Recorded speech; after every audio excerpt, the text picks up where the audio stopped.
Oh, I forgot. Have you seen these shades before? Have you tried these? These are like for the light of the screens. It's supposed to help you sleep better. Oh, I didn't. I have not seen them, but they do look very cool. Yeah. So it's not that it's sunny in my office. I'm not at the beach like you guys, but It's I'll take pretty them off. sunny outside of my office right now. Well, I'm thrilled to have you. I gave a little sneak peek of what we were going to talk about earlier, and I'm going to give you in just a moment the floor so you can kind of introduce yourself. But what I am so pumped about for having you is that you've built your career and really thought outside the box of how to add value to sellers and real estate agents around the country. If they think about it this way and how to leverage it, they're going to get more listings, right? Like we both agree, but they aren't necessarily thinking about adding value in the way that your company does. So I would love you to just introduce yourself, tell a little bit about your background, and then we can jump right in. Sure. Well, it's a pleasure. Thanks for having me. I feel a little inadequate after these stellar guests. So my story about renovations is going to be much simpler. So you start talking about syndicates and raising. I know a little bit about that, but yeah, I try to not in my wheelhouse. I try to stay in my lane. So yeah, I'm a Northern Virginia resident, so close to your guys' headquarters. I've been here pretty much all my life, and I cut my teeth in real estate working and running a large investment company in the area called Express Home Buyer. So I was there for 12 years and started at a unique time, started in 2006. So I was involved during the meltdown, the REO boom. Partners at the time had started a real estate brokerage. So I've seen like a little bit of everything and just was looking for a change and left after 12 years and started a business with my partner now called Max House Price. And it's Before you talk about max house price, can I just to give people perspective, how many homes was Express Home Buyers buying a year? we were 200 plus a year. So as the COO, I was kind of responsible for all the department heads. Kind of ironically and funny is I had most of my involvement was more on the acquisition side and not the construction side. So we would generate 500 plus leads a month. So we were spending multiple six figures a month to generate leads. So it was very much you got to spend money to make money and keep the machine turning. I've probably analyzed. I've like tried to do the math. There's no good way to keep track of it, but I've probably personally have run comps on probably over 50,000 properties. So Oh my last gosh. would have come in hand over the years. So I remember during the REO boom, when things were going crazy in this area. I mean, we just had all of our searches set up. This was before some of the great technology that's out there now. And I mean, we were just like trying to arts and crafts these offers together and just making tons of offers and just really analyzing properties from afar without actually seeing the property and just trying to make a best guess. Well, that I think that helps to give everyone a frame of reference. So take us to today and max house price. Tell us about what that structure is and how you add value. Yeah, so Max House Price is really here to serve the agent. I was talking with my now business partner right now, and we're just kind of talking around some ideas. And he told me how he had this client. He has a real estate team as well, and had a client who like it was a small little condo in Woodbridge, and it needed some carpet and paint. And I think he was afraid to tell me because he was afraid I was going to take the idea and run with it. And he said, Tom, I couldn't list this house as is. I couldn't sell it to, I couldn't refer it to you at Express because she didn't have enough equity and she would have, hung up the phone or it would have made me look really bad. And he said, look, no problem. I know a carpet guy. I know a painter. I'll pay for it. You pay me a few dollars on top of it and I'll sell the house. And he did it. And she landed up walking away with like $20,000 when she was thinking about, oh, she was 2 months behind, I think, too. He even reinstated her mortgage. And I was like, hold on a second. Like, what did you do? This is crazy. And I started thinking about it. And I'm like, wow, this is really brilliant because this is a kind of uncharted territory where you have this group of people where they have need, but they're not going to sell the house to an investor and they know listing as is doesn't make sense because they really don't want to leave money on the table. Like, here's a way to really add value and create a business, and have come to find out, like you and I were talking about this is something that you've done. It's something that agents do as there's an opportunity, but it's not necessarily a business model that, you know, many people are practicing. So we actually come in and we'll partner with the agents on renovations. Well, and do me a favor, for those of you that are watching right now that do listings, is there anyone who's watching that will pay for the renovations of the client and then take the proceeds out of the settlement? If you do that now, then just put in the comments like, I've done it, done it, done it. There's 50 of you guys on right now. So let's see. Just waiting for somebody to have said they've done it. And I bet you, Keri, they've done it and they haven't had any security for themselves too. Well, so I'm glad you brought that up. I think that the majority of people watching have never done it. Yeah. Right. And so if you went on a listing appointment tomorrow, someone just said, Tiffany said, I haven't done it, but it is a program that I will do. Right. So automatically when you unlock your mind to it, I saw a real problem because I told you guys earlier today, I was going after the acquisitions of lots for builders. But those tweeners, as you said, Tom, the people who really their house was in good enough condition where with some cosmetic work, sure, it would really sell for a lot more. So there's times that you can net somebody $50,000, $100,000, right? Just by changing a couple elements. Maybe it's the bathrooms, maybe it's opening up a kitchen. So I started seeing that with these tweener houses where I would go in, I would talk to them about selling to a builder. I always told them, here are your options, right? So what they would tell me all the time, whether they were competing with a friend, I was competing with their friend from church or whomever it was, they would say, well, we chose you because you gave us all these options.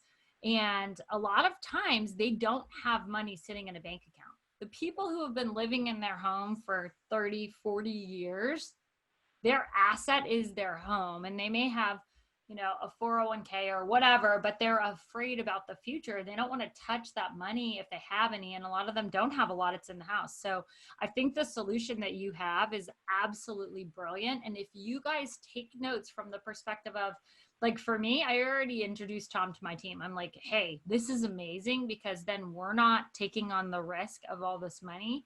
We still have a solution for our clients. If you're outside of the DC area, we've been doing this with us taking on the risk, and don't be afraid, because part of what you're going to learn is going to help eliminate some of that risk for you. So let's jump right in and explain to them how it works. Yeah. And is it okay if I share my screen? Because I'm a visual Totally. person. Yeah. It may help a little bit with some of this. So can you see it all right? I can. That is one beautiful bathroom. Yeah, so certainly not here just to talk about my business, here to help you, you know, kind of frame your reference of, like, you know, the whole idea when Keri asked me to speak was like, how can you add value to your listings? How can you maximize the value? Because, you know, if you're trying to win that listing in this competitive situation and in these uncharted times, you want to stand out, you want to look different. So what's that tool in your toolbox? So just want to give you some tips that, you know, we've seen. So, like, if you had a listing, you know, that looked like this, I mean, this is just awful. I think you would be like, you'd be cleaner before you stepped into the shower, I think. I'm not sure that, you know, anyone would want to use this shower. It's just, it is what it is. Or, you know, you have a listing where you got to stand on the carpet, or, you know, God forbid you have this thing that's like never been touched, that is just straight like 1970s original walnut, like just awful. So typically, you know, what are you recommending as an agent when you have a property that looks like that? So you could certainly, you know, list the home, you know, as is. And, you know, we all know that can be great because there's not much additional effort required on your end. There's low risk, but are you wasting your time? Are you going to be able to sell it? Are you going to be able to net your seller that dollar amount that they actually want? and maybe you have to sell the home a couple times because it falls out because of inspection or financing. You know, I don't know what you guys have seen, Keri, but I've seen with some of the folks that I'm working with, even on like renovated stuff, home inspectors have been like really tight lately on what they're looking for. So I can only imagine on something that's as is, it's going to be even more difficult, you know, if there is that inspection piece, you know, tied to it. You can sell to a cash buyer. I'm sure Keri and her team would love to, you know, I know they renovate properties and, you know, they do a lot of developments, and that works. And that's great for some people in that situation. And, you know, as with a business for 12 years, that's all that we did. And that is still a good option if that motivation is there and they want to, you know, sell them quickly. Or you can renovate before listing. And, you know, that's kind of what we're going to talk about, how maybe some tips to give you all, and then maybe take a minute to tell you, you know, how we could be a resource, or maybe how there's a resource in your market that maybe does something similar to what we do that might be able to help. So just a few things, you know, quickly of things that we really recommend is, you know, remodeling for yourself versus resale are totally different. It is not the same thing at all. So what I may like in my home, what Keri may like in her home, doesn't necessarily come into play when you're actually renovating the home for resale. So again, we're talking through this concept of, you have a client that needs some work. You either are using a company like ourselves at Max House Price where we pay for it, or you're going out and finding contractors and you're figuring out how to fund the project and you're doing it. Just be careful with that you do not make it, you know, in that same vein of what you would do, because it's just different. You're trying to prepare the house for sale. So, and I always tell people, this is big, it's like two homes on the same street, they're going to have different scopes of work. So just because maybe you've been familiar with the home on this particular street, maybe you sold the neighbor's house and that's how you got the listing, don't necessarily think that if this house is in worse shape, that it's going to be the same scope and same product, because maybe the home you sold, they replaced the HVAC, they redid the roof, they've done some stuff. And I always tell anyone, like, when I look at a home, I'm not here to like give you all the wow right away. Like, first, I want to make sure we can sell your house, right? We all want to get the house sold, because otherwise, what are we doing? We're not doing, you know, we're not making any money. We're not helping the client. So I think it's really important when you look at a home, like, identify those issues. Like, is the water heater, you know, leaking? Is there issues with that? I think that's something to, you know, be super, you know, mindful about. And then, you know the neighborhood. You know, we do work in all kinds of different neighborhoods. So, you know, a home in Keri and Dan's backyard in Arlington versus, you know, something in Woodbridge in our DC metro market, they're completely different. So I always say, you know, make sure you know your neighborhood and what to expect, because again, we could go on about this, we only have so much time, but like, now you're trying to get the house appraised. So what do you need to have to get it appraised? So if you're recommending renovations to your clients, it's about adding value and so that you can get it sold. So you want to be really careful about that. And then be careful of trends. I guess this is a little bit of a pet peeve of mine, Keri. Like, I hear it all the time. Like, oh, I'm so tired of gray walls and like white trim and white shaker cabinets. If I see another, you know, house painted gray and with white cabinets, like, I'm going to lose it. But think about the buyer, the person who's in the market today that's leaving this home that they've been in for 10 or 15 years, or their first home. Like, I don't think that they're tired of, you know, the gray and the white. So you really want to be careful with that when you're renovating before listing, to, again, not make it be about your personal preferences. It's about what's going to get that house sold for your client for the most amount of money. And don't, again, I've kind of mentioned this, like, don't risk the desirability of that home being resold by putting your personal design preferences. Like, I see it from a lot of the like rehabbers. They'll like post a project that they've done. I'm like, man, you just like went over the top. Like, you had to like over design every single part of the house, and you're going to turn people off and you're going to spend money that you shouldn't be spending. So always, you know, resist that temptation. 100%. Yes. So yeah, keep it simple. And I think this is huge. This is something, if you check us out, that this is the primary way that I've grown my business in a short period of time. If you are going to do a renovation, use that as an opportunity to market yourself and your business, to show yourself being someone different. You know, take the before pictures, the before video. You know, it's great to show that you've helped another client and you've had a successful closing, you know, when you're comparing to your peers. But maybe when it's that seller who's thinking about using you and they look you up, if you can show them something different that they're not seeing from someone else, that's going to help you stand out. So when you're in that competitive situation, you're showing how you're a professional agent, how you really add value, that you're just not, you know, what they maybe have in their mind as the typical agent. So I think that's huge. And then, you know, again, you can take opportunities of a company like mine, Max House Price, where, again, what we do is we pay for renovations with our own money, and we manage it, we complete it, and we don't get paid until the house sells. So there's no out-of-pocket expense for you, the agent. You don't have to worry about how am I going to fund it. There's no out-of-pocket expense for your seller. So say that home equity line doesn't come through that they were hoping to get with these big banks tightening up. You know, you can use, you know, a company like ours or someone in your market that does that. So you know, these are just some like examples of things that we've done. I mean, this was that is amazing. And this is the same house, believe it or not. You know, we took down the wall, but this was a $1.2 million house. So a $1.2 million house in McLean, Virginia, you're not going to sell it without kind of doing sand and finish floors and recessed lighting and coarse countertops. So again, this is where you're really needing to pay attention, you know, to the neighborhood. And again, you'll see like some of our pictures, it's mostly kind of neutral. There's a little bit in there, but we're not going to go crazy. We want to go very neutral colors because that's, again, that's what's going to appeal to most people. And if you want color, you can easily bring that in through staging. Staging is a really good way to maybe dress something up.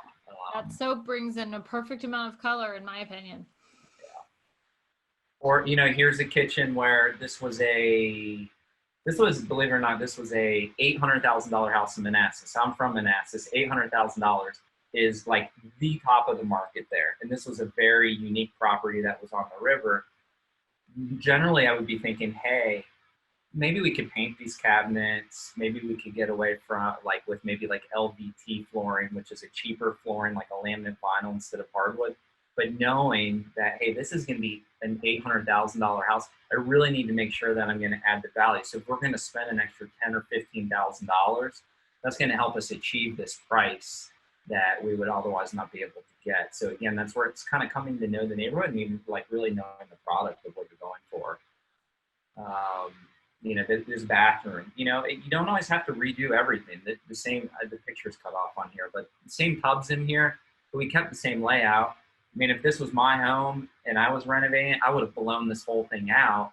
Yeah. But it just wouldn't have made sense, you know, for someone who's selling the home to, you know, go through that.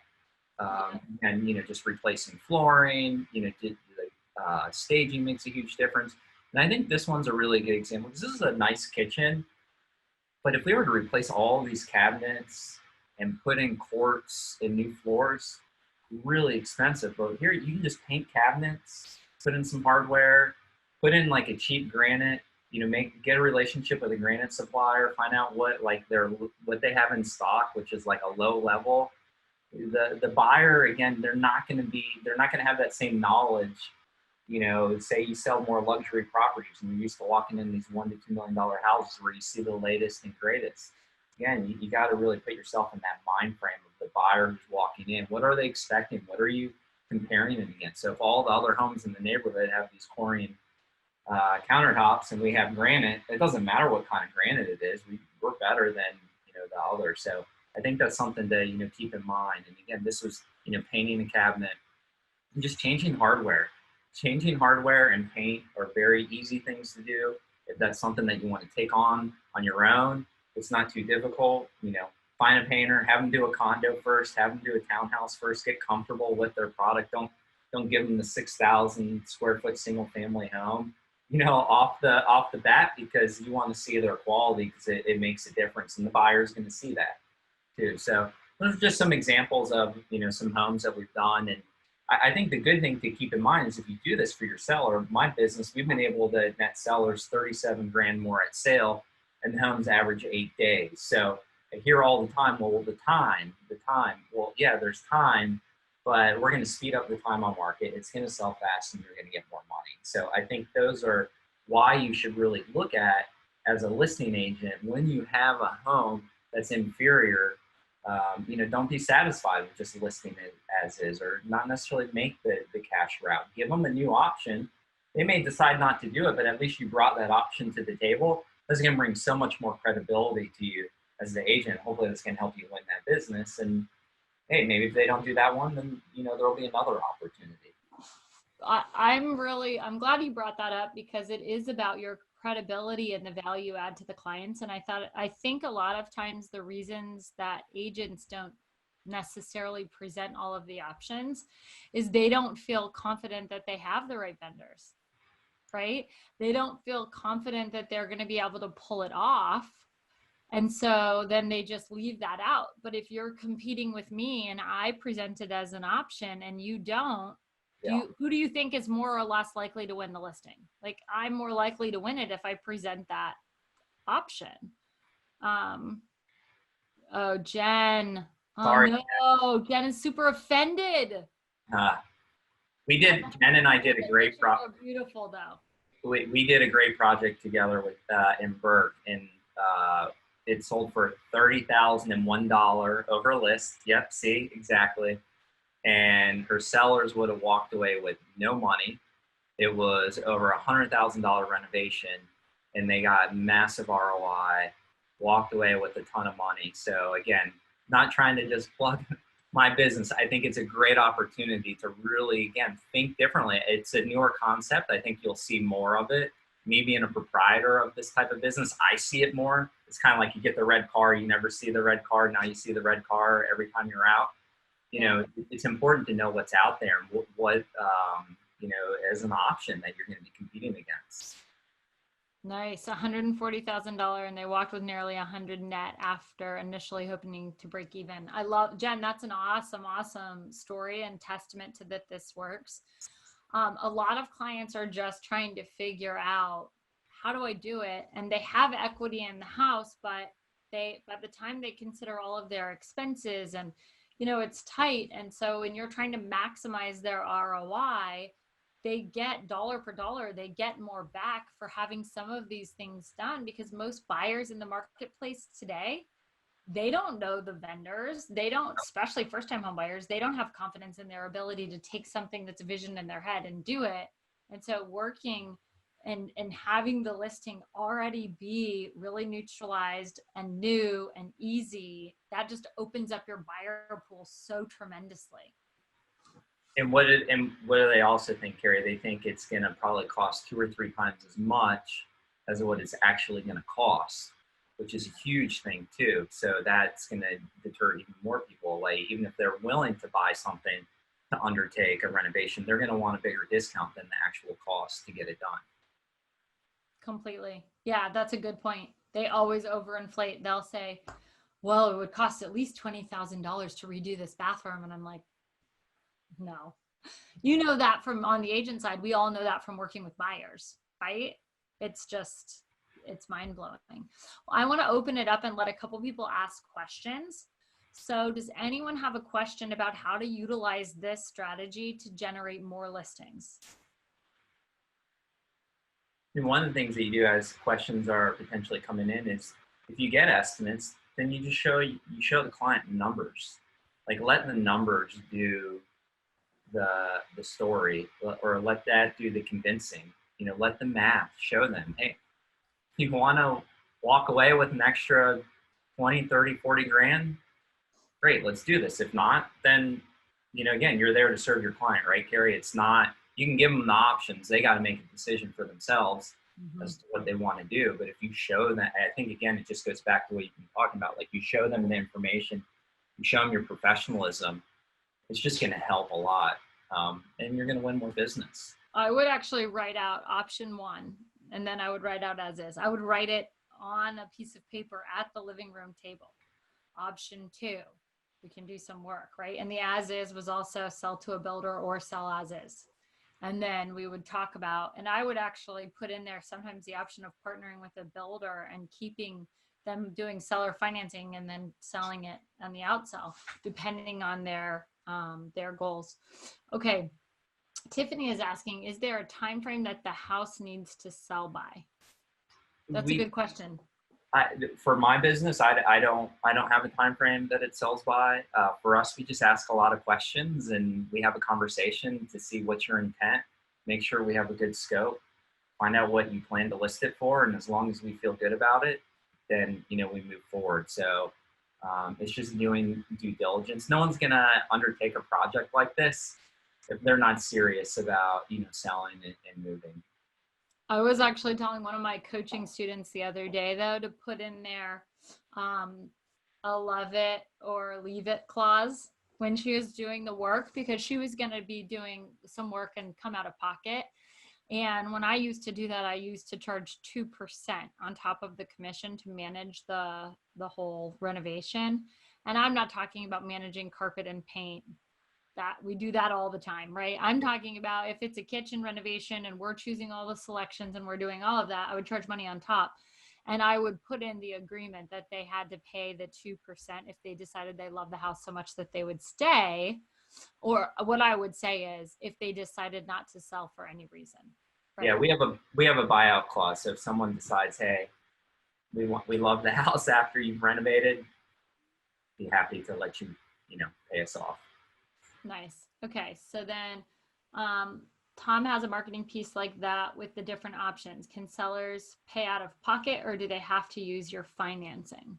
The first time when someone asked me to pay cash when we set up the business, I'm like, I don't know how to do this. But yes, we'll take cash. We'll take check. We'll gladly get paid prior if you wanted to do that, which some folks do. They see our work and they know it, and it saves a little bit of money because obviously, right, we have a cost of funding the project. I'm happy to pass that back to them. Nice. Okay. And then Jose is asking, how's the contract set up before putting the listing in the market? We just have an expectations document that we all sign, all the parties, that just talks about everything, and we have pretty straightforward agreements of work that we're doing. We give line-by-line proposals of the work, so it's not like we're going to say, hey, we're going to renovate your bathroom. No, we go down to like, hey, we're replacing the light fixtures, the faucet, the countertop, everything. So it's very detailed so that there's no confusion. So it's very simple and straightforward. Okay, that makes total sense. And then this is the last question we have time for. We already have gone over here a little bit. What is the best way to find a partner like you in my area? And someone actually asked that about New York too. So Charlotte and New York. Well, go to your broker. See if your broker knows. Talk around in the office. I think if you probably talked around, I don't particularly know, everyone in other markets, but I imagine if you do some sort of renovation before selling kind of companies, or going to RIA groups and stuff like that, may be a good place to find people as well. Completely. And I think that if you start Googling it, you might be surprised what you find. Just by looking and talking to other agents. So very, very good questions. Tom, thank you so much. Everybody watching, I hope you get at least 2 more listings in the next 30 days by just presenting the options for your clients. And then it's easy to get vendor partners if you're having to manage it yourself, if you're not in a market where Tom is. But I'll tell you, as soon as we started talking, I'm like, oh my gosh, instead of having our team manage this, being able to pass it over to someone like him is like a huge weight off our shoulders and a lot less logistical issues. Well, we looked at one yesterday that you'll be happy if it ever comes to fruition, that you can let us handle it instead of your resources. You looked at one for our team? Yeah, and it's just a tough situation where a lot of books. So. Cool. Very cool. Well, I'll keep my fingers crossed for that. Thank you so much for being here today. Do you want to just quickly pop in the website, or how you would want people to reach you in the chat so everybody has it, especially if they're in the Northern Virginia area? Just go to maxhouseprice.com. I put it there. We're all over our messages. So if you find us, we'll find you. So don't worry about it. Perfect. Well, thank you so much, Tom. Have a good rest of the day. Bye. Appreciate it. Thank you for tuning in to this episode of the HyperFast Show. Subscribe to us if you want to make sure you get the latest and greatest HyperFast shows. And remember, we love reviews. Reviews help us bring better and better guests and improve our shows. So give us the good, the bad, and the ugly. We hope you enjoyed the show, and we will see you next time.